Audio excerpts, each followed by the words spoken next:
अस्सलामु अलैकुम वरहमतुल्लाहि वबरकातुहू।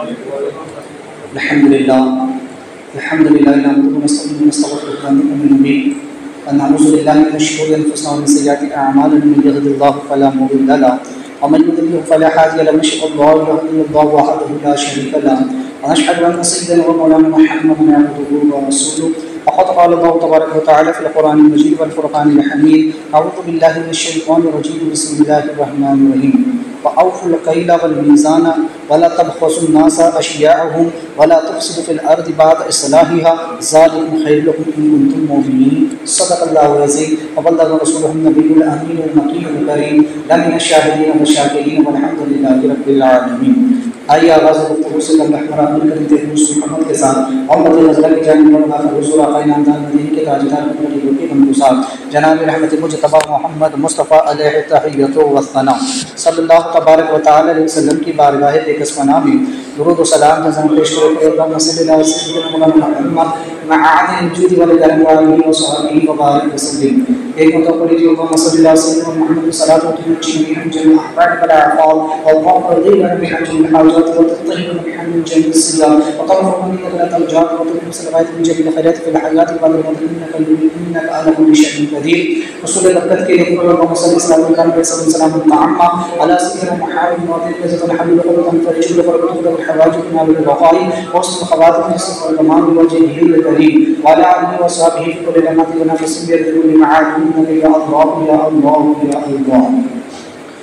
हज़रत सैयदना शोएब नबी अलैहिस्सलाम का ज़िक्र खैर शुरू जिसमें से कबल हमने समाअत किया कि अल्लाह तबारक व तआला ने कौम मदियन की तरफ है ना जो कहते इब्राहीम अलैहिस्सलाम के बेटे जिनका नाम मदियन था उनकी औलाद की तरफ शोएब अलैहिस्सलाम को अल्लाह ने रसूल बना करके भेजा। तो आपने उस कौम से कहा कि अरे लोगों अल्लाह पर ईमान लाओ, उसकी बंदगी करो, उसकी इबादत करो और ये कि उसके सिवा कोई तुम्हारा माबूद नहीं, कोई तुम्हारा रब नहीं, लिहाजा तुम्हारे पास अल्लाह की तरफ से रोशन दलील आई। इसको हमने पिछले जुमा तफसील से समाअत किया। अब उस कौम की जिन बुराइयों का जिक्र हो रहा है उस कौम में हर कौम के अंदर एक बीमारी तो ये थी कि वो शिर्क में मुब्तला थी, कुफ्र में मुब्तला थी। हर कौम अल्लाह तबारक व तआला को छोड़कर उसके मज़ाहिर की बंदगी कर रहे थे। कोई चाँद सूरज सितारों सियारों को पूज रहा था तो कोई पेड़ पौधों को अपना खुदा और माबूद समझ रहा था। तो गर्ज के हर कौम के अंदर एक बुराई जो थी वो कॉमन थी, सब में पाई जाती थी, वो थी कुफ्र और शिर्क की बीमारी। तो ये अकीदे की बात होगा, लेकिन इसके साथ साथ कौमें दिगर आमाली खराबियों में, आमाली बीमारियों में भी मुब्तला होती थी। यहाँ पर शोएब अलैहिस्सलाम की कौम अमली एतबार से जिस फेल में मुब्तला थी, वो जो काम किया करते थे या कुरान ने उसका जिक्र किया फ़अव्फ़ुल कैल वल मीज़ान वला तबख़सुन नास अशियाअहुम वला तुफ़सिदू फ़िल अर्दि बअद इस्लाहिहा ज़ालिकुम खैरुल लकुम इन कुंतुम मुमिनीन। उनसे कहा गया कि तो नाप तोल पूरी करो और लोगों की चीज़ें घटाकर ना दो और ज़मीन में इंतज़ाम के बाद फसाद ना फैलाओ, इसमें तुम्हारा भला है अगर ईमान लाओ। यहाँ पर शोएब अलैहिस्सलाम की कौम के 3 आमाल की तरफ इशारा किया गया। वैसे तो आगे और भी आ रहे हैं, लेकिन इस आयत में उनकी 3 खराबियों की तरफ कुरान ने इशारा किया कि वो कौम किस बुराई में मुब्तला थी और किस तरह से वो लोग बुरे काम किया करते थे जिसके सबब उन पर अजाब आया। तो लिहाजा फरमाया फ़अव्फ़ुल कैल वल मीज़ान। तो गोया शोएब अलैहिस्सलाम ने कहा कि जब मैं तुम्हारे पास रसूल बन करके आया और मैंने तुम्हें रिसालत व तबलीग के अहकाम पहुँचा दिए और यहाँ तक कि मैंने तुम्हारे सामने दलील भी पेश कर दी, अपनी नबूवत पर मुजज़ा भी पेश कर चुका, लिहाजा अब ये है कि तुम लोग नाप तोल में सही तौर पर काम करो। यानी वो कौम सबसे पहले जिस बुराई में मुब्तला थी अमली एतबार से वो था नाप तोल में कमी करना। चीज़ों को घटा और बढ़ा करके लेन देन करना, तो चूँकि वो कौम इस मामले में मुबतला थी, लिहाजा यहाँ पर कहा गया कि फ़अव्वल कैला वल मीज़ान, है ना, मिक्याल यानी कि नाप तोल, है ना, यानी नापने का आला, पैमाना जिससे चीज़ें नापी जाती है ना, और मीज़ान यानी कि तराजू यानी तोलने का आला।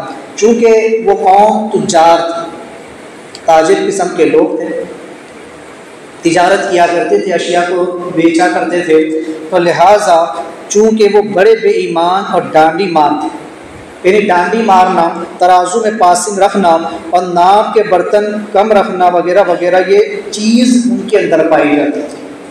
तो ये जो बुराई उनके अंदर पाई जाती थी, उससे उनको मना किया गया कि ये जो तुम नाप तोल में डांडी मारते हो, ख़रीदो फरोख्त वक्त चीज़ें लेन देन करते वक्त कम और ज़्यादती करते हो, इस बुराई को छोड़ दो।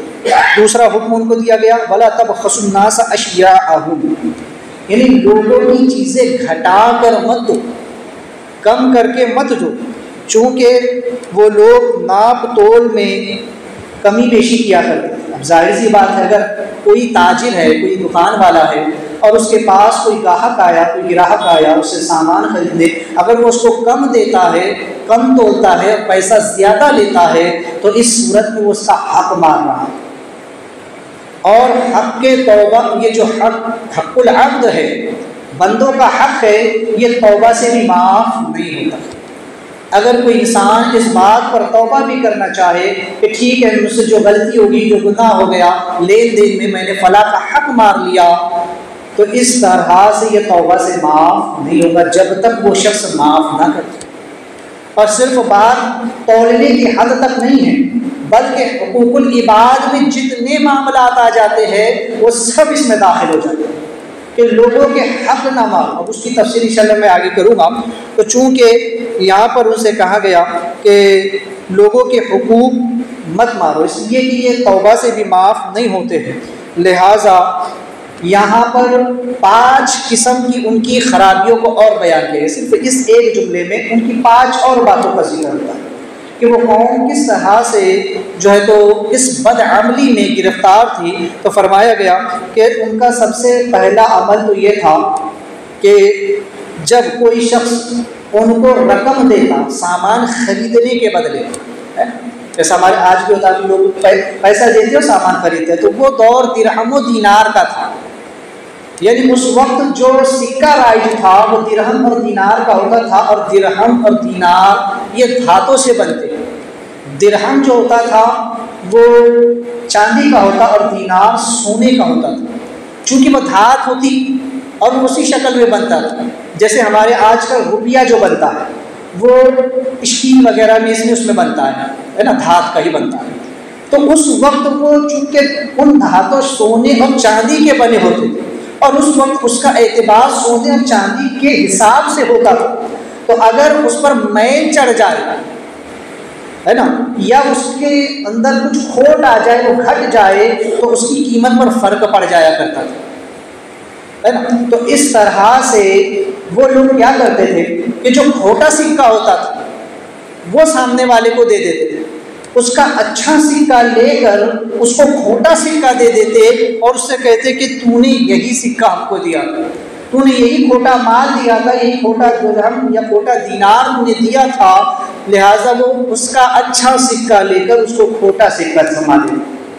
दूसरा ये कि या तो फिर वो गिनती में फ़र्क कर देते थे, यानी कि सामने वाले ने 5 दिरहम दिए, 10 दिनार दिए, जो भी दिए, मान लो अगर 10 दिए तो वो उसके 10 के 9 या 8 गिनते थे कि नहीं तूने 9 ही दिए, उन्हें 10 ही दिए, तो उसको गिनती में फ़र्क करा देते थे ताकि इस तरह उसका माल जुल्मन या जबरन वो लोग हासिल कर सके, है ना।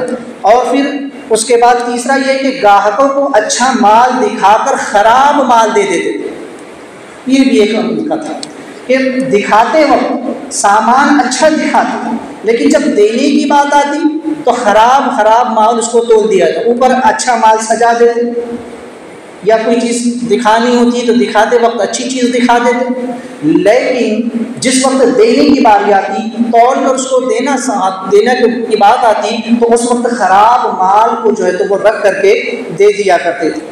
तीसरा चौथा ये, उनके पास 2 पैमाने होते हैं, 2 तरह। अब पैमाने जो होते हैं ये कई अक़साम के होते हैं आज में ना, जैसे तराजू होता है और लीटर के मामलात अलग होते हैं। जो मीटर होता है नापने का और कपड़ा वगैरह वो अलग होता है। कुछ सूखी चीज़ें होती है, कुछ गीली चीज़ें होती है, फिर कपड़ा वगैरह हर चीज़ के कुछ नापने के पैमाने अलग अलग होते हैं। अब उस वक्त चूँकि गल्ला अनाज को कहते हैं, तो जब वो लोग किसी को देते या लेते तो उसमें वो जो पैमाना उस वक्त इस्तेमाल हुआ करता था वो उनके पास 2 तरह के थे, एक छोटा और एक बड़ा। तो जब किसी को देने की बात आती तो वो छोटा पैमाना इस्तेमाल करते, उस छोटे पैमाने से लोगों को देते, और जब लेने की बात आती तो बड़ा पैमाना निकाल देते और इस तरह उसका माल ज़्यादा लेते। जब अपनी देने की बारी आती तो कम देते और जब उससे लेने की बात आती तो ज़्यादा ले लिया करते थे। और इसके अलावा छोटी बड़ी और अच्छी बुरी चीज़ों में कमी व ज़्यादती कर दिया करते थे। ये खराबी उस कौम में थी। यानी कि अगर कोई चीज़ ख़राब है या कम है, छोटी है, और अगर इनको उसे देना है तो ये उसको ज़्यादा दे दिया करते थे क्योंकि ख़राबी चीज़ है। या अगर लेने की बात आती है ना तो वो कम लेते थे क्योंकि पता है कि ख़राब चीज़ है ना, ये छोटी चीज़ है तो कम लेते थे। इसी तरह कोई चीज़ बड़ी होती, ज़्यादा होती, अच्छी होती, उम्दा होती, तो जब देने की बात आती तो कम देते थे, लेकिन जब लेने की बात आती तो ज़्यादा लिया करते थे। ये वही नाप और पैमानों में हेर फेर करने की। तो इस तरह ये कौम इन बुराइयों में मुब्तला थी। तो इस कौम से यही कहा गया कि फ़अव्फ़ल क़ील वल मीज़ान, कि सबसे पहली चीज़ तो ये कि तुम लोग नाप तोल को पूरा कर। और दूसरा उनसे कहा गया वला तबख़सुन नास अशियाअहुम, कि जब लोग तुम्हें कोई चीज़ दे तो उसे घटा कर मत दो, उसमें कमी करके मत दो। और उसके बाद उनसे तीसरा हुक्म जो उनके लिए आया वो था वला तुफ़सिदू फ़िल अर्दि बअद इस्लाहिहा, यानी कि जब ज़मीन में इंतज़ाम हो चुका, अदल हो चुका, अच्छाई आ चुकी, तो अब वहाँ पर नाइंसाफ़ी मत करो, वहाँ गुनाह मत करो, वहाँ बेईमानी मत करो। तो चूँकि यहाँ इसके अलग अलग माना है, चूँकि यहाँ पर 2 लफ्ज़ है कि फ़साद और इस्लाह, यानी फ़साद मत करो बात इस्लाह। जब किसी चीज़ की इस्लाह कर दी गई, सही बात बता दी गई, तो उसके बाद उसमें फ़साद बर्पा मत करो, उसको गलत तरीके से बयान मत करो, वहाँ गलत काम न करो। तो फ़साद और इस्लाह, तो यहाँ पर इसकी अलग अलग तफसीरें हैं। एक तफसीर तो ये है कि फ़साद से मुराद लोगों के हक़ मारना है, या कम तोलकर धोखा से माल ख़राब देना मुराद है, और इस्लाह से मुराद है उन खराबियों को रोकने की कोशिश करना, लोगों को दुरुस्ती मामलात का हुक्म देना जो कि हज़रत शुएब अलैहिस्सलाम और उनकी मोमिन जमात की तरफ से बराबर जारी रहता था। या फ़साद से मुराद कुफ्र व शिर्क की बीमारी है कि जब कौम में कुफ्र और शिर्क फैला हुआ था और जब हज़रत शुएब अलैहिस्सलाम ने उसकी इस्लाह कर दी कि तुम लोगों के सामने तौहीद और रिसालत के अहकाम बयान कर दिए, तुम्हें शिर्क की बुराई बता दी गई कि शिर्क कितना बुरा है, तो लिहाजा उस इस्लाह हो जाने के बाद दोबारा शिर्क न करो, फिर से शिर्क करके अपने आप को और पूरी कौम को फ़साद में मुब्तला न करो। या फिर ये कि उससे मुराद, ये फ़साद से मुराद है कि चोरी डकैती या रहज़नी न करो, और जो है तो इस्लाह से मुराद है कि ज़मीन में अमन व अमान को कायम करो। क्योंकि शुएब अलैहिस्सलाम की कौम दिन में डकैती किया करती और रात में चोरी किया करती।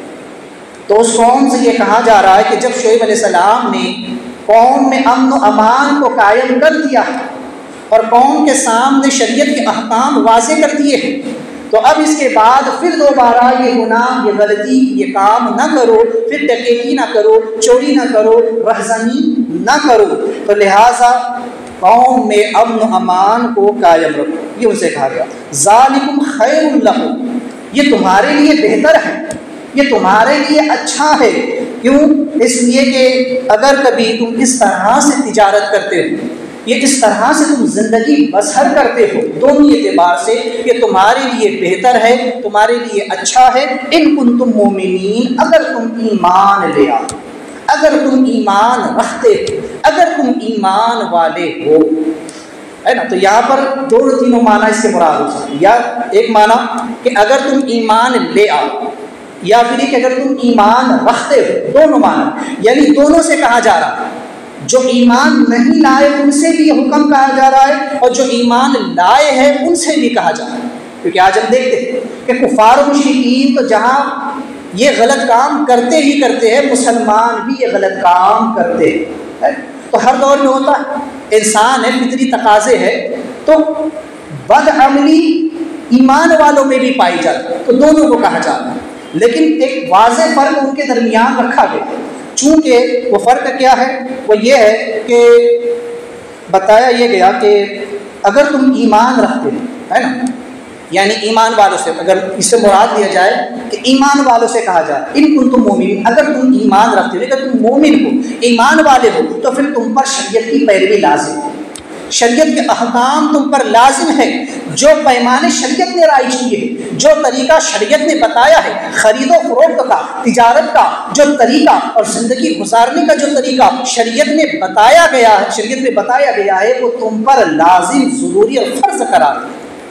उस पर अमल करो शरीयत को, और उस तरह से तुम जो तिजारत करो, उस तरह से अपनी ज़िंदगी बसर करो। और अगर कभी इसका माना मुराद लिया जाए कि इन कुंतुम मोमिनीन, अगर तुम ईमान ले आओ, है ना, तो मुराद ही हो कि भी काफिरों से भी कहा जाता है कि ऐ काफिरों, अगरचे तुमने भी ईमान तो नहीं लाया, लेकिन मामलात के मामलात तुम पर भी लाजिम, यानी जो मामलात है, जो खरीदो फरोख्त के जो मामलात है, उसके अंदर डांडी मारना, खरीदो फरोख्त में कमी व ज़्यादती करना, या फिर ज़मीन में फसाद बर्पा करना, चोरी डकैती रहज़नी करना, इससे तुम्हें भी परहेज़ करना। अगरचे तुम काफिर हो, लेकिन तुम्हें भी इन अहकाम से इन बुरे कामों से बचना है। तो लिहाजा अब यहाँ पर एक चीज़ की बताई जा रही है कि ये तुम्हारे लिए जो कहा गया ना बेहतर है।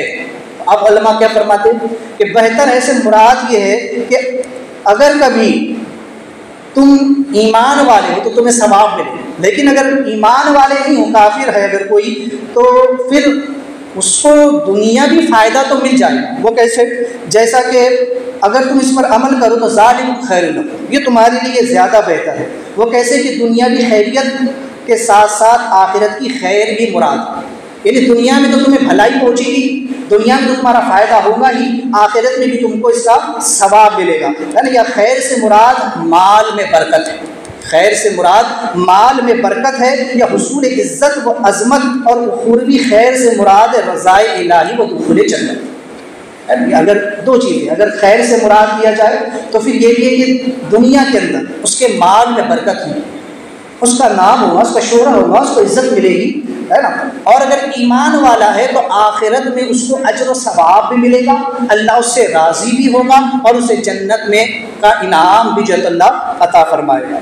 तो चूँकि अगर कोई काफिर दुनिया में सही तरीके से तिजारत करता है तो उसके माल में भले ही बरकत बज़ाहिर तो हो जाती है, उसका उसे दुनियावी फ़ायदा तो मिल जाता है, लेकिन ईमान ना होने के सबब आखिरत में उसे कोई अजर सवाब नहीं मिलेगा। दुनिया में उसकी नेक नामी तो हो जाएगी। लोग बज़ाहिर हम लोग एक जुमला कह देते हैं जो कि नहीं कहना चाहिए, बचना चाहिए, परहेज़ करना चाहिए, है ना। जैसे कि काफिरों के बाद बड़ा ईमानदार है ना, हम कह देते हैं ना, अगर कोई काफिर सही तरीके से तिजारत कर रहा है या वो सही काम करता है तो हम कह देते हैं कि वो बड़ा ईमानदार है।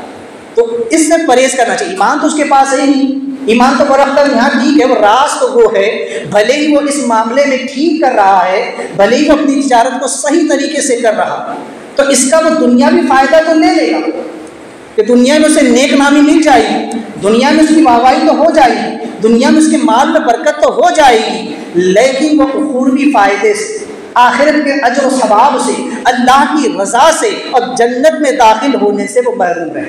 ये चीज़ें उसको नहीं मिलेगी, ये सिर्फ़ और सिर्फ ईमान वालों के लिए।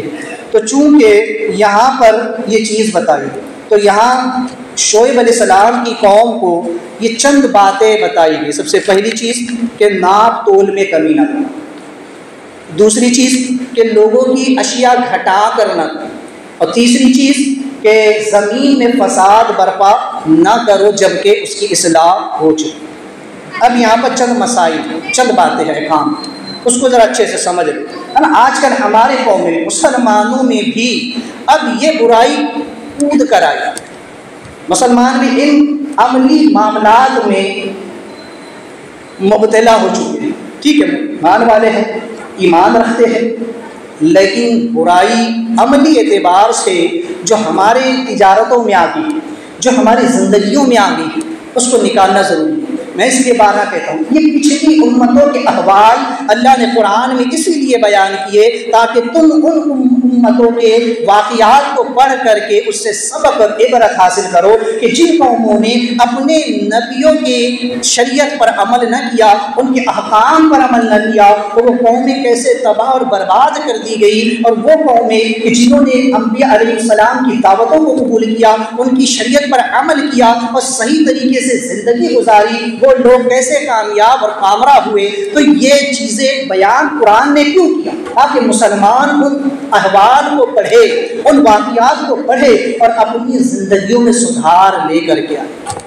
तो यहाँ पर शोएब अलैहिस्सलाम की कौम जिस बदअमली में मुब्तला थी, नाप तोल की, कि आज मुसलमान इसमें मुब्तला नहीं है, कि आज मुसलमान बाज़ार में जब जाता है और जब वो तिजारत करता है तो क्या वो गलत तरीके से तिजारत नहीं कर रहा है? नाम के लिए तो मुसलमान कहलाते हैं, लेकिन अमली एतबार से सबसे ज़्यादा खोट और बुराई तो हमारे अंदर पाई जाती है।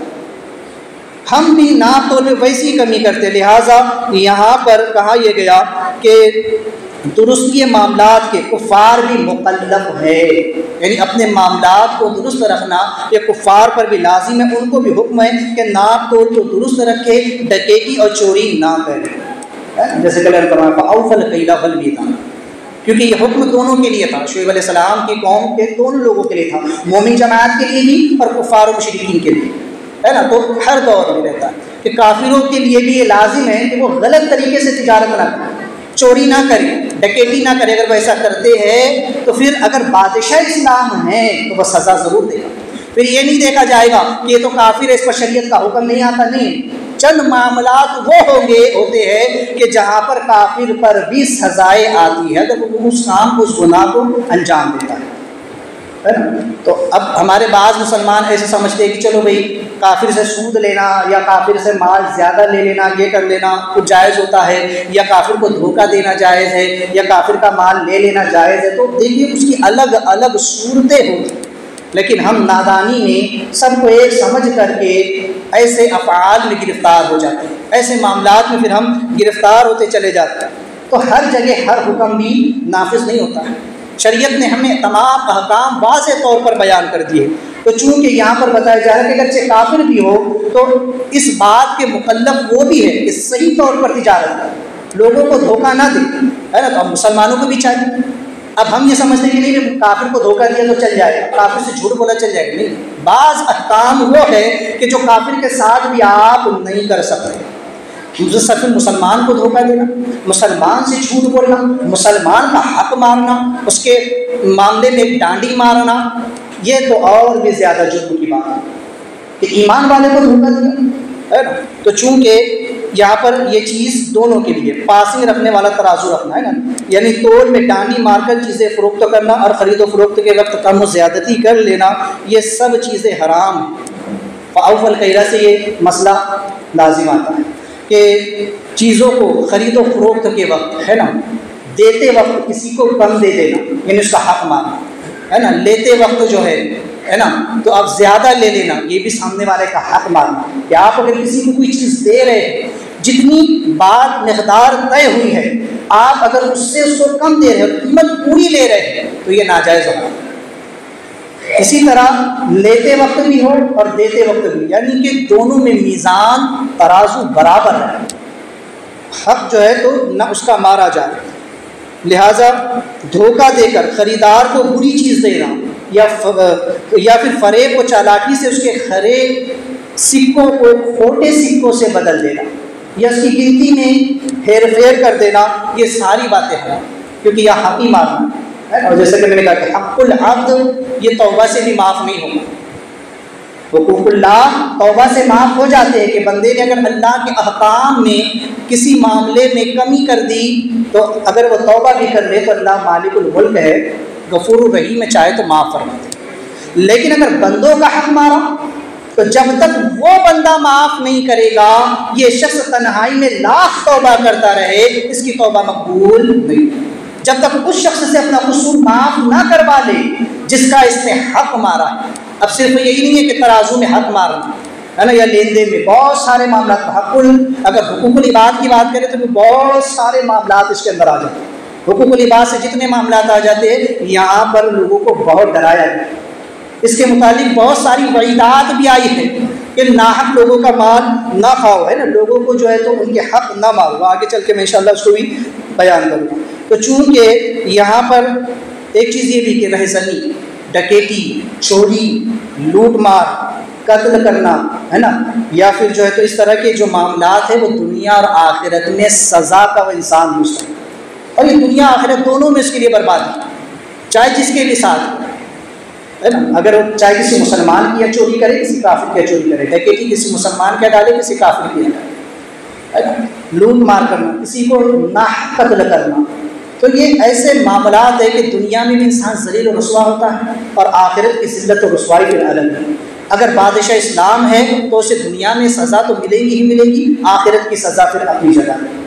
तो लिहाजा इन चीज़ों से उसको बचना चाहिए। दुरुस्ती मामला से काफिर के माल में भी बज़ाहिर बरकत हो जाती है।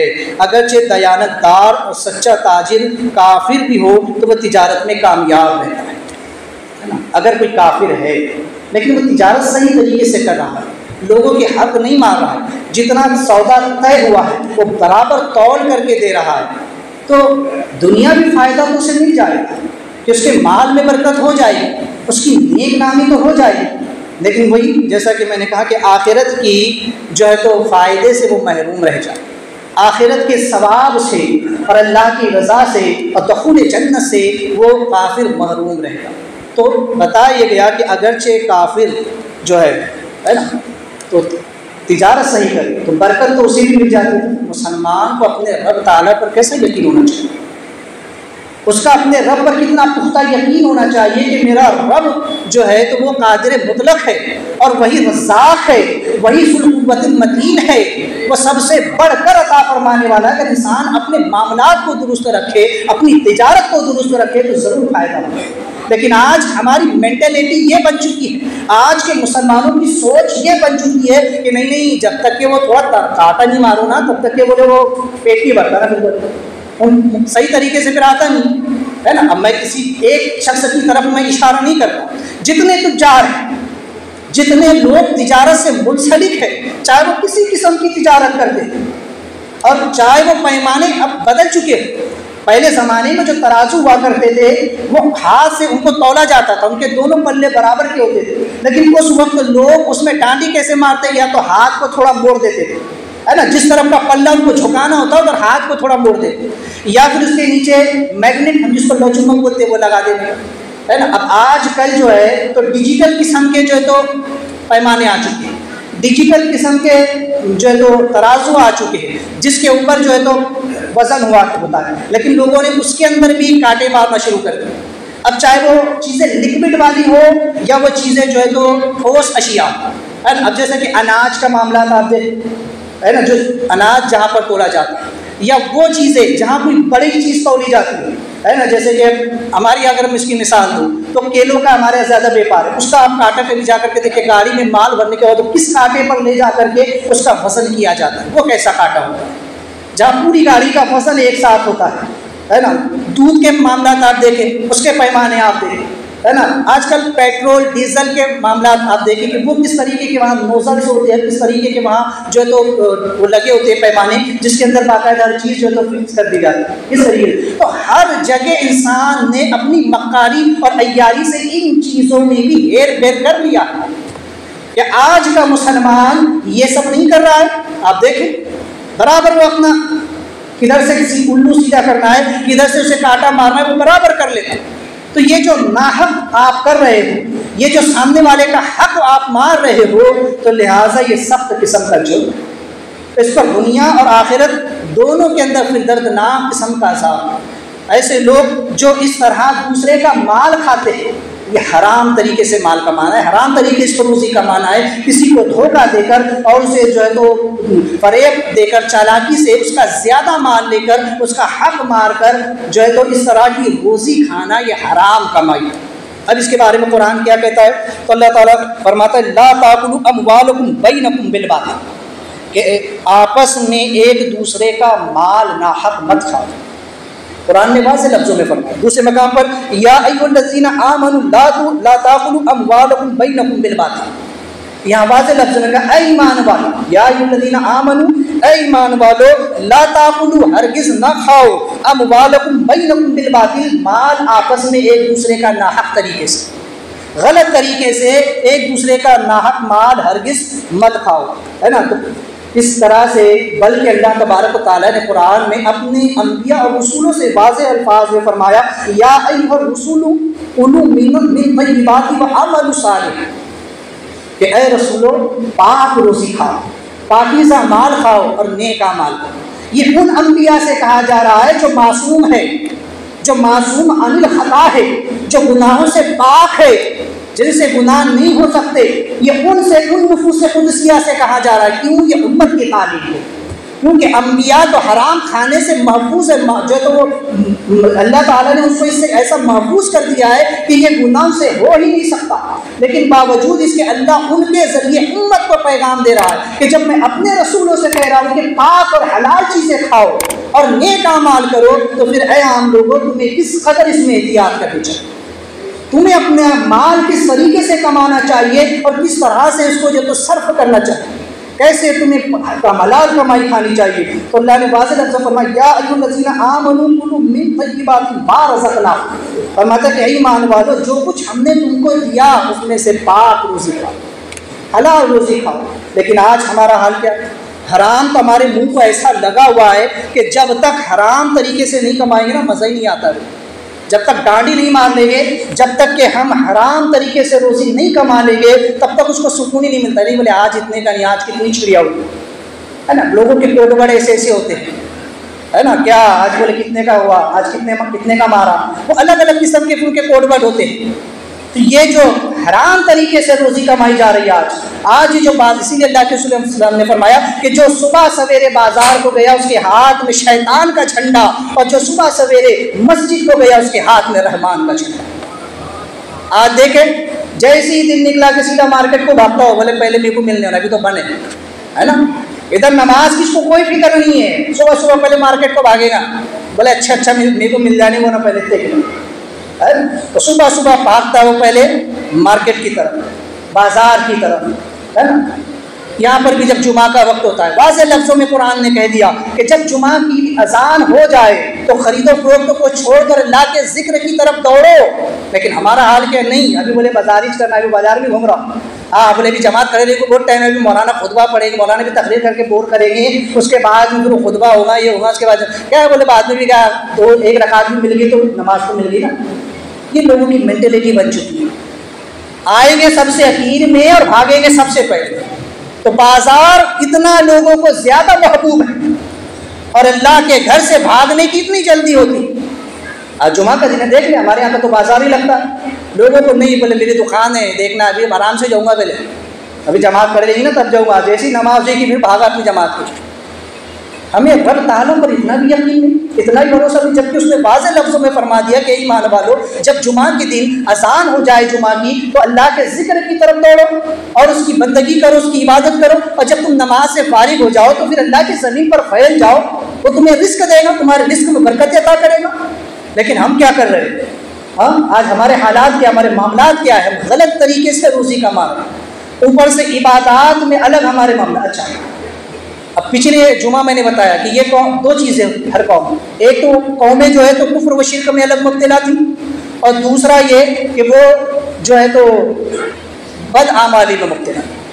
हर नबी की दावत दावत तौहीद और रद्द शिर्क, और साथ ही साथ कौम में जो बद अमली फैली हुई है उसे दूर करना और उन्हें इबादत की तरफ राग़िब करना। ये अंबिया अलैहिस्सलाम के फ़राइज़ मनसब है और हर नबी ने इसे बहुस्न खूबी अदा भी किया। बात चूँकि शोएब अलैहिस्सलाम की चल रही है, हज़रत शोएब अलैहिस्सलाम ने भी अपनी कौम को शिर्क से रोका, शिर्क की बुराइयाँ बयान और तौहीद का खालिस अकीदा उनके सामने पेश किया, नबूवत के अकाईद उनके सामने रखे और इसी के साथ साथ उनको इबादत की तरफ बुलाया और बुरे आमाल से उनको कि अल्लाह की बंदगी करो। अब देखो यहाँ पर चूँकि आयत करीमा में अल्लाह ताला ने जो फरमाया वाज़ लफ्ज़ क्या फरमाया, या क़ाल या कौमी अब्दुल्लाह मा लकुम मिन इलाहिन गैरुह। तो पहले इबादत के बारे में उनसे कहा गया कि सबसे पहले ईमान लाओ और फिर खुदा की बंदगी करो, और बाद में हुक्म आ रहा है कि फ़ाउफ़ल कैला वल मीज़ाना, अब नापतोल में कमी ना कर। तो कुरान का एक तरीक़ाकार है कि कुरान पहले ईमान की दावत देता है, उसके बाद लोगों को इबादत की तरफ बुलाता है और उसके बाद फिर उनके मामलात को दुरुस्त करता है, उनकी तिजारत को, उनकी पूरी ज़िंदगी को दुरुस्त करता है। तो लिहाजा पता ये चला कि ये तीनों का बड़ा आपस में गहरा ताल्लुक है, पहले ईमान, फिर इबादत और फिर जो है तो तिजारत, उसके बाद इसके मामलात, उसकी पूरी ज़िंदगी आ जाती है मामलात। अब अगर कभी देखो इंसान कहीं एक जगह डांडी मारता है ना, तो किस तरह से उसका मामला ख़राब होता है। ये क्यों पहले का? ईमान को तो पहले मुकद्दम हर हाल में है ही, लेकिन इबादत को पहले रखा गया और मामलात को बाद में क्यों रखा? ताकि इंसान को ये पता चले कि उसके मामलात का असर उसकी इबादत पर कितना गहरा पड़ता है। इंसान अगर हराम रोज़ी कमाता है और हराम रोज़ी कमा करके वो इबादत करता है, तो ऐसी इबादत भी फिर रब की मकबूल नहीं होती। अगर उसके पेट में हराम लुक़मा पड़ा हो, हराम रोज़ी वो खा रहा है, उसके बदन पर हराम का लिबास है, तो फिर वो लाख इबादत भी कर ले तो उसकी इबादत फिर रब की मकबूल नहीं होती। उन इबादतों की लज्जत ख़त्म कर दी जाती है, उनका नूर ख़त्म कर दिया जाता है, बल्कि उनका सवाब भी जो तो ख़त्म कर दिया जाता है। फिर उसके वो अफ़आल सिर्फ अफ़आल बनकर रह जाते हैं, उससे सिवाय थकावट के उसे कुछ हासिल नहीं होता, उस पर कोई उसे अजर सवाब नहीं है। जैसे कि यहाँ पर कहा गया है ना तिजारत के बारे में कि अल्लाह के रसूल अलैहिस्सलाम फरमाते हैं कि ताजिर रास्त को, यानी सच बोलने वाला, अमानतदार, क़यामत के दिन अंबिया, सिद्दीकीन और शोहदा के साथ उठाया जाए। ऐसा ताजिर, ऐसा नेक मुसलमान ईमान वाला ताजिर जो रास्त हो, सच बोलने वाला हो, जो अमानतदार हो, वो क़यामत के दिन अंबिया, सिद्दीकीन और शोहदा के साथ उठाया जाए। अब जिसका हश्र उनके साथ हो उसके लिए तो कामयाबी होगी, सबसे बड़ी ज़मानत होगी कामयाबी। जिसका हश्र क़यामत के दिन अंबिया के साथ हो, औलिया के साथ हो, सिद्दीकीन के साथ हो, शुहदा के साथ हो, उसके लिए तो यही सबसे बड़ी कामयाबी की ज़मानत है। अब एक और रिवायत में अल्लाह के रसूल सल्लल्लाहु अलैहि वसल्लम फरमाते हैं कि तुज्जार, यानी तमाम जो ताजिर किस्म के लोग होते हैं, वो क़यामत के दिन फुज्जार यानी बदकार किस्म के उठाए जाए, है ना, इस तरह से उठाए जाएंगे जैसे सबसे बड़े बदकार फुज्जार यही है, फिस्को फुजूर फैलाने वाले, ज़मीन में फसाद बर्पा करने वाले, यही सबसे ख़तरनाक किस्म। इस तरह से ये उठाए जाएंगे। मगर फरमाते मगर वो ताजिर जो मुत्तकी और परहेज़गार और लोगों के साथ एहसान कर, वो उससे मुस्तस्ना, उसका इस्तिस्ना कर दिया गया कि वो ताजिर जो मुत्तकी और परहेज़गार है, जो शरीयत के उसूलों को सामने रख कर अपनी तिजारत करता है, वो इन लोगों से अलहदा रहेगा। लेकिन वो ताजिर जो हराम तरीके से, गलत तरीके से और तिजारत के जो उसूल शरीयत ने बयान किए उसको ना सामने रख कर के वो तिजारत करेगा, तो ऐसा ताजिर क़यामत के दिन फुस्साक़ और फुज्जार के तरह जो उठाए जाए। अब इबादत मैंने कहा कि इसका गैर आसान, जब हराम रोज़ी है ना, जैसा कि एक पल एक रिवायत में और बयान करते अल्लाह के रसूल सल्लल्लाहु अलैहि वसल्लम फरमाते हैं कि तमाम कमाइयों सबसे पाकीज़ा कमाई उन ताजिरों की कमाई किनकी, जब बात करे तो झूठ ना बोले, और जब उनके पास अमानत रखी जाए तो उसमें ख़यानत न करे, और जब वो वादा करे तो उसका खिलाफ न करे, और जब किसी चीज़ को ख़रीदे तो उसकी मजम्मत यानी उसकी बुराई न करे, और जब अपनी चीज़ बेचे तो उसकी तारीफ़ में मुबालगा न करे, और जब उन पर किसी का हक़ आता हो तो देने में ढील ना करे, और जब उनका किसी पर हक़ लेने का आता हो, किसी से हक़ उनका लेना हो तो लेने में सख्ती ना करे। ये बताया गया ऐसे ताजिरों के बाद कि एक तो वो अमानतदार भी हो, है ना। सबसे पहली चीज़ ये है कि वो जो है तो झूठ बोलने वाला ना, है ना, अमानतदार हो, किसी के साथ वादा खिलाफ़ी करने वाला ना हो। जब कोई चीज़ बेचे, है ना, तो फिर अपनी चीज़ अगर बेच रहा है तो हाँ देख कितना मुबालिगा है, भाई इतना है, मैंने इतनी भारी चीज़ है, इतना भारी आइटम है, मैंने इतने में लाया, इतने में मेरे को पुरता नहीं, ये इतने में। तो ऐसे ऐसे लोगों के जुमले फिर होते हैं, है ना। लेते वक्त जो है तो उस वक्त भी अरे नहीं उसकी बुराई, अरे सही नहीं है ये, इसमें ये खराबी है, इसमें वो खराबी है, इतने में नहीं लेता मैं, उतने में नहीं लेता, इस तरीके से, है ना। इसी तरह जो है तो जब किसी पर उनका हक आता हो, किसी को अगर देना है तो उसमें ढील ना डाले, फ़ौरन उसका हक अदा कर दे। जिस किसी का हक हम पर आता है, किसी का माल है, किसी की अमानत है, कोई भी चीज़ है, अगर उसका हक हमें देना है तो फ़ौरन दे दिया जाए। ये नहीं अभी देंगे, हाँ अभी दूंगा ना, जैसे कि आजकल लोगों का हाल है कर्जे लेके, है ना, लेकर हाँ देंगे ना, कहाँ आपके जा रहे बोलो, अरे उसका हक है, वो अपना हक मांगने आया है, उसने वक्त पर तेरी मदद की है, लेकिन बजाय इसके कि तू उसका एहसान जानता, उसको ये कहता है हाँ देखेंगे ना, हम क्या मर जा रहे क्या, ये भाग के जा रहे क्या, छोड़ के जा रहे क्या, ये जुमले लोगों के आजकल होते हैं। तो फौरन उसका हक अदा करे, और जब किसी पर हक आता हो तो लेने में सख्ती ना करे, है ना। जब किसी को अगर दिया है तो उसको ज़्यादा फिर परेशान ना करे। अगर वाकई में मुस्तहिक है, अगर वाकई में वो ऐसा है कि वो नहीं दे पाता है, उसकी वाकई में उसका उसरे शरई है, तो उसके लिए सख्ती करे, उसकी सख्ती ना करे, उसके लिए नरमी रखे, ज़रा उसको ढील दे, क्या ठीक है भाई अभी नहीं, ठीक है बाद में कर लेना, थोड़ा थोड़ा करके दे लेना। तो अपने मुसलमान भाई को परेशान ना करे। फरमाया गया कि जो किसी मुसलमान की दुनिया की परेशानी को दूर करेगा, अल्लाह क़यामत के दिन उसकी बड़ी परेशानी को दूर करेगा। और जो दुनिया में किसी मुसलमान को परेशान करेगा, उसे ज़लील और रुसवा करेगा, अल्लाह क़यामत में उसे बड़ी रुसवाई में मुब्तला करेगा, बड़ी परेशानी में वो मुब्तला, है ना। तो लिहाजा ये कहा गया कि इंसान जो है तो जब तिजारत वो करता है ना, तो तिजारत में इन सारी चीज़ों का वो ख्याल रखे, वो हलाल तरीके से रोज़ी कमाए। अब देखिए कहा गया कि जो मुसाफिर होता है उसकी दुआ अल्लाह फ़ौरन कबूल करता है, जो मज़लूम है उसकी दुआ भी फ़ौरन कबूल होती है। उलमा फरमाते हैं कि ऐसा नमाजी कि जो पाँचों वक्त का नमाजी हो, जो जमात उला जिसकी जो तकबीर उला तक फौत न होती है ना, ऐसा नमाज उसकी दुआओं को अल्लाह फ़ौरन कबूल फरमाता है। लेकिन अगर कभी ये लोग भी हराम खाते हो, अगर कभी ये लोग गलत तरीके से माल खाते हो, कमाते हो, तो फिर ये कितनी दुआएं करे। हदीस पाक में फरमाया गया कि एक मुसाफिर जिसकी दुआएं मकबूल होती है, अगर वो सारे सफ़र में अल्लाह को पुकार करे या रब या रब या रब, लेकिन अल्लाह उसकी तरफ नज़र करम भी नहीं फरमाता। क्यों? उसके पेट में हराम का लुक़मा या उसके जिस्म पर हराम का लिबास हो, तो उसकी अल्लाह दुआ भी कबूल नहीं फरमाता। अब आज देखें, बोले नहीं बहुत बड़े हाजी साहब है, बहुत बड़े नमाजी साहब है, बहुत बड़े उमरा वाले साहब है, बहुत बड़े खैराती साहब है ना, लेकिन क्या बोले देखो तो फिर कहते ना नाम बड़े दर्शन छोटे वाला साहब।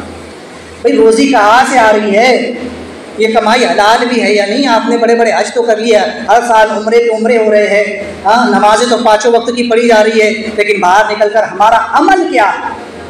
मस्जिद में तो हम नमाजें पढ़ रहे हैं, अपना सर झुका रहे हैं, काबे का जाकर हम हज तो कर रहे हैं, हम लोगों में तो खैरात खूब कर रहे हैं, लेकिन वो जो कमाई आ रही है, वो जो कमाई खाकर हम सजदे कर रहे हैं, वो जिस कमाई से हज कर रहे हैं, वो जिस कमाई से खैरात और ज़कात सदक़ात अदा कर रहे हैं, वो कैसी है?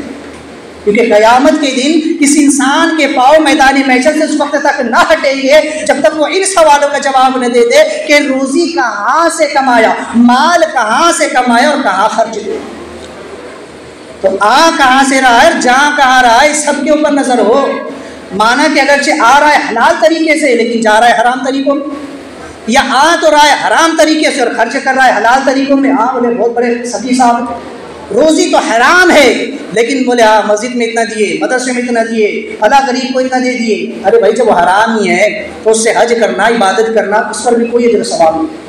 हाँ, और अगरचे बाज़ लोग जो है जो हलाल तरीके से तो कमाते हैं, लेकिन हराम जगह अपनी कमाई को सर्फ करते हैं, हराम तरीक़ों से उस माल को जो है तो वो ज़ाय बर्बाद कर देते हैं, ऐसे लोग भी नहीं छूटे।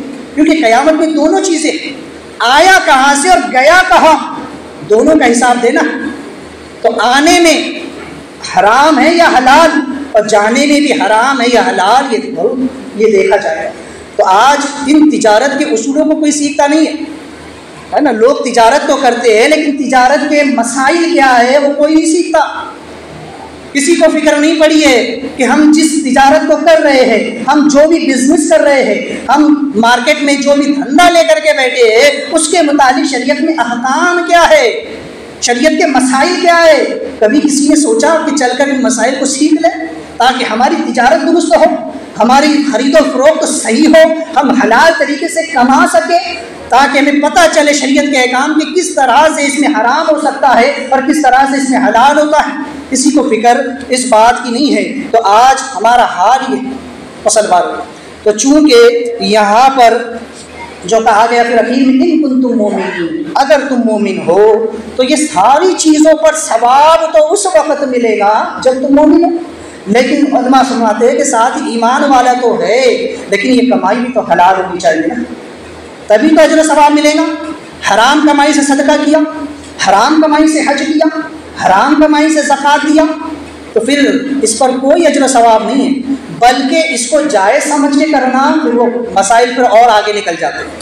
अब मैं इसकी ज़्यादा तफसील में नहीं जाऊँगा मसाइल की, मसाइल इसके बहुत ज़्यादा निकलते हैं कि हराम को हलाल समझ करके करना, हराम कमाई को ये समझ करके हाँ मुझे इस पर अजर सवाब मिलेगा, उस पर सदका खैरात करना, फिर ये बहुत सारे इसमें और भी मसाइल निकलते हैं, बहुत सारी जो तो इसमें रास्ते निकल जाते हैं। बहरहाल तो ईमान के साथ साथ सही तौर पर तिजारत करें, हलाल तरीके से कमाएं, शरीयत के अहकाम को सामने रख करके ईमान वाला अगर अपनी तिजारत को करता है तो वो क़यामत के दिन अजर व सवाब पाएगा, वरना फिर वो भी जो है तो महरूम रह जाएगा। चूँकि जैसा कि बाज़ नेकियों की वजह से काफिरों को भी जो है तो अजर यानी जो दुनिया में है उसका फ़ायदा मिल जाता है, लेकिन जो सवाब है वो सिर्फ ईमान वालों को मिले। जैसे कि मिसाल के तौर पर नौशेरवा आदिल है ना, और हातिम ताइब अबू तालिब को आप देखें, क्या है अकीदे के एतबार से ये लोग काफिर, लेकिन नौशेरवा आदिल कर दीजिए।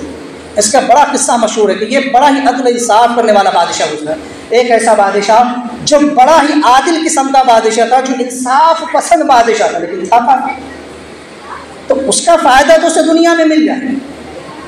दूसरा हातिम ताई, इसकी सखावत बड़ी मशहूर है कि हातिम ताई बड़ा सखी इंसान, जो भी उसके यहाँ जाए कभी खाली हाथ नहीं लौटता था।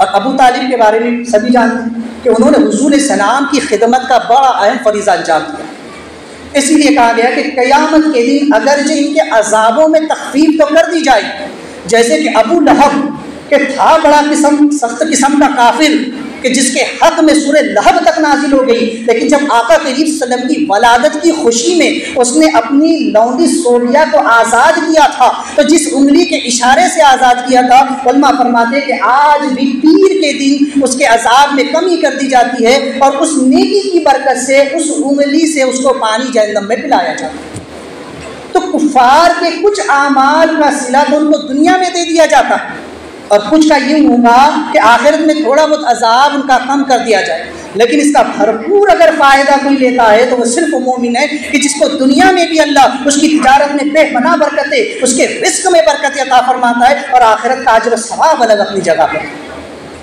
तो लिहाजा चूँकि यहाँ पर बहुत ज़रूरी है कि इंसान हलाल तरीके से कमाए, है ना। साहिब तफसीरुल बयान क्या फरमाते हैं, फरमाते हैं कि ख़रीदो फरोख्त में कमी व बेशी करना, है ना, तिजारत में कमी बेशी करना, डांडी मारना, ये कम हिम्मती और नहायती खसीस इंसान का काम है।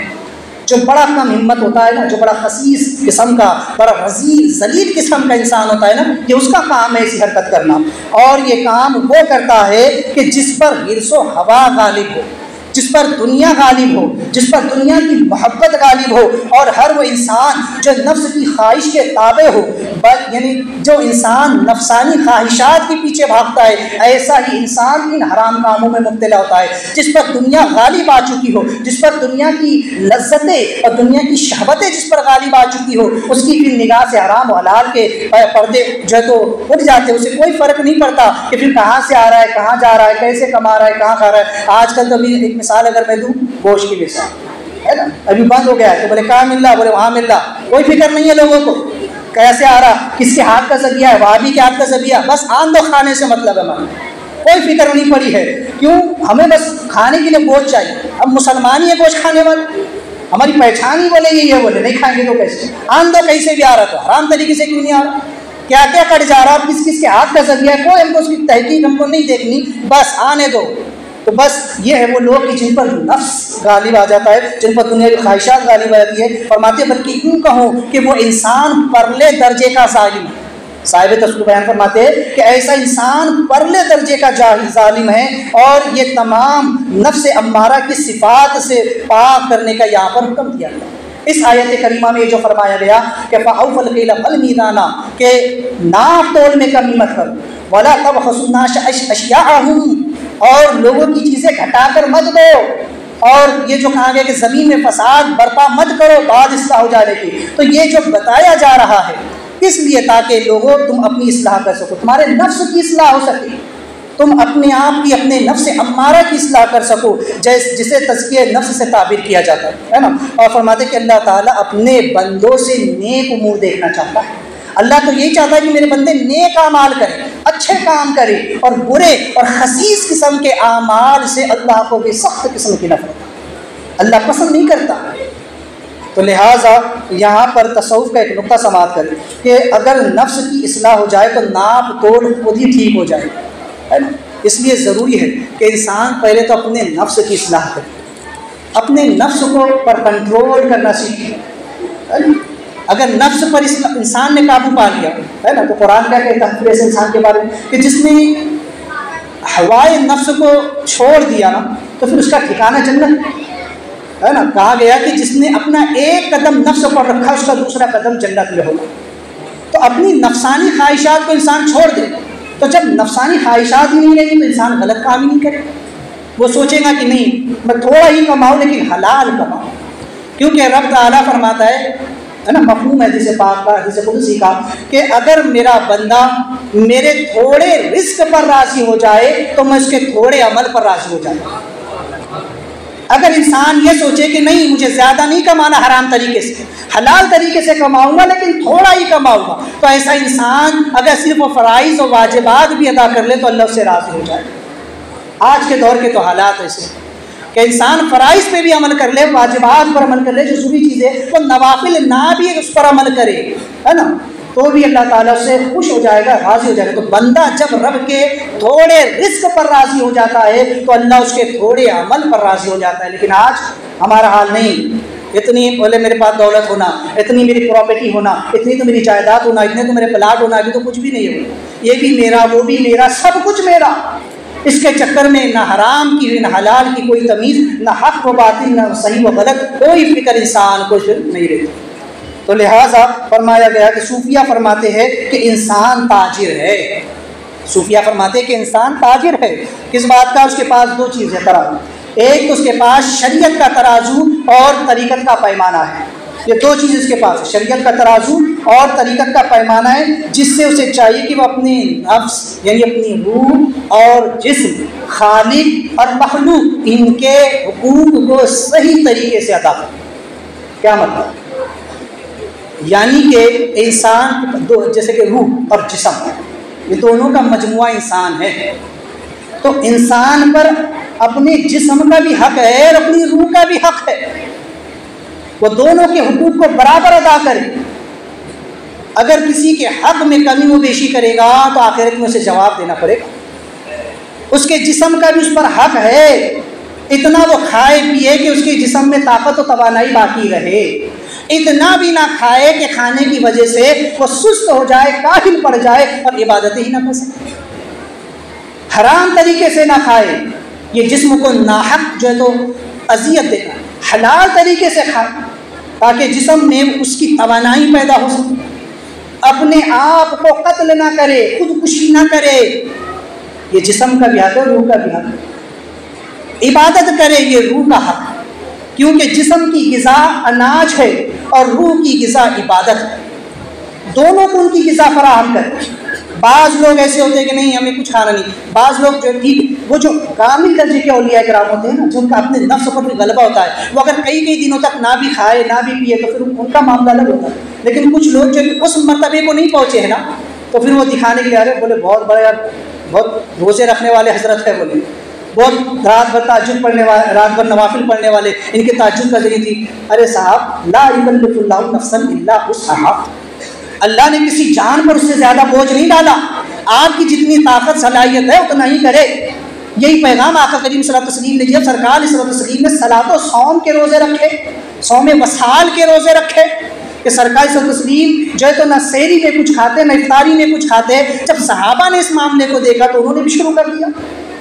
सहाबा ने भी ना ऐसे रोज़े रखने शुरू कर दिए कि ना कुछ खाते सहरी में न इफ्तार में, तो कमज़ोर हो गए। हुज़ूर ने पूछा कि मेरे सहाबा की कमज़ोरी किस सबब से है? तो कहा कि या रसूलल्लाह हमने भी आपकी तरह रोज़े रखे। फरमाया अय्युकुम मिस्ली, तुम में से कौन है मेरे जैसा, कौन है मेरी मिस्र? जब मैं रात को सोता हूँ मेरा रब मुझे खिला पिला देता है। नबी का मकाम उम्मती का मकाम समझ ले, बात अक़ीदे की भी समझ ले, अमल की भी समझ ले।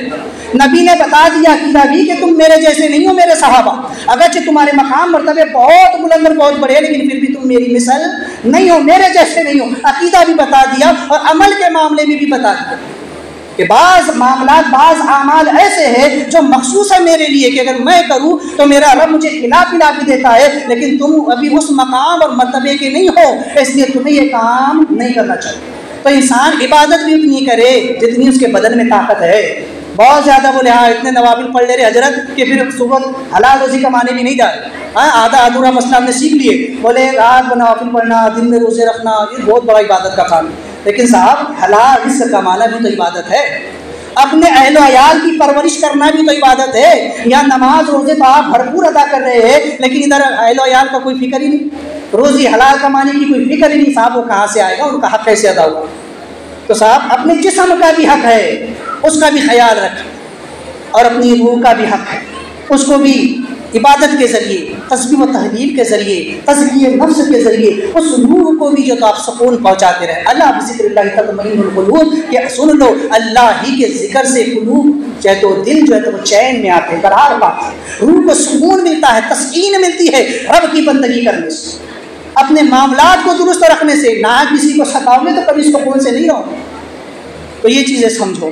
तो ये हो गया जिस्म और रूह, खालिक और मखलूक दोनों के हुकूक तौल कर अदा करे, जाने पहचाने कि रब के हकाम क्या है, बंदों के हकाम क्या है ना। यहाँ पर फरमाते हैं कि उनके हुकूक सही तरीके से नाम अदा करे। अगर आदमी इबादात के ज़रिए खालिक के हुकूक को अदा करे मगर मामलात में मखलूक के हुकूक मारे तो वह मुजरिम और खाइन है। और जो शख्स मामलात दुरुस्त करे मगर इबादात में सुस्ती करके खालिक के हुकूक मारे वो भी मुजरिम। दोनों तरह से है ना। अब यहाँ तो हम बोले इबादत करके तो हम अल्लाह के हुकूक अदा कर लेते, बोले हाँ 5 टाइम के नमाजी है, बोले वो बहुत बड़े हाजी, बोले हाजी साहब है, नहीं इतने उम्र करके आ गए, बहुत बड़े वो अल्लाह वाले हैं, या बहुत वो ज़कात देने वाले हैं, बहुत सदका खैरात, बहुत लोगों की मदद करने वाले हैं।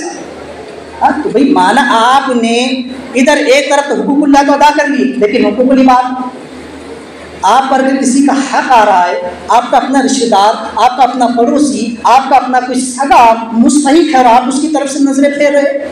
यहाँ दिखावे के लिए लोगों में औरों में तो पैसे बांटे जा रहे हैं, हमारा अपना सगा तरस रहा है, उसको नहीं दे रहे, उसका हक हम मान। बाहर को दे रहे हैं लेकिन अंदर वाले को नहीं देख रहे हैं, दूर वाले को देख रहे हैं लेकिन करीब है हमारे पड़ोस में क्या चल रहा है उसको झाँक करके नहीं देख रहे।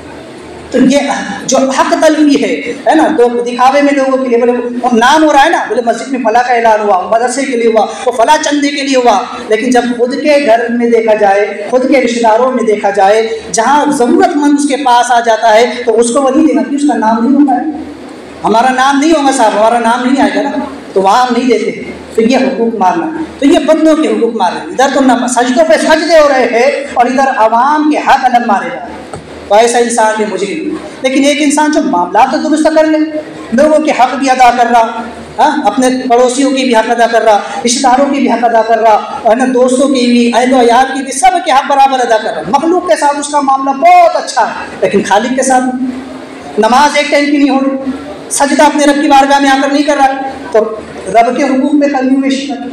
तो दोनों तरह के शख्स मुजरिम, तो हिसाब दोनों को देना है। लिहाजा यहाँ पर जो आखिरी बात फरमाई गई कि ज़मीन में फसाद बर्पा ना करो, बाद इस्लाह हो जाना है। बस इसका आखिरी तसव्वुर का नुक्ता इसका समझ ले कि कहाँ ये जा रहा है कि जिस तरह से जब ज़मीन जो है तो ये गुनाहों से भर जाती है, अम्बिया किराम अलैहिस्सलाम आकर इसे पाक व साफ़ कर देते हैं, तो बाद उसके फिर दोबारा बुराई ना करें। अगर नबी ने आकर तौहीद की दावत बयान कर दी, गुनाहों से लोगों को बाज रखने की तालीम दे दी, तो अब उसके बाद दोबारा फिर वो गुनाह काम न, तो इसी तरह यहाँ कहा जा रहा है कि जिस तरह ज़मीन का लफ्ज़ यहाँ पर आया ना कि फिल अर्द, 3 लफ्ज़ है, फिल अर्द ज़मीन में है ना, फसाद ना बर्पा करो बाद इस्लाम, ये 3 चीज़ें।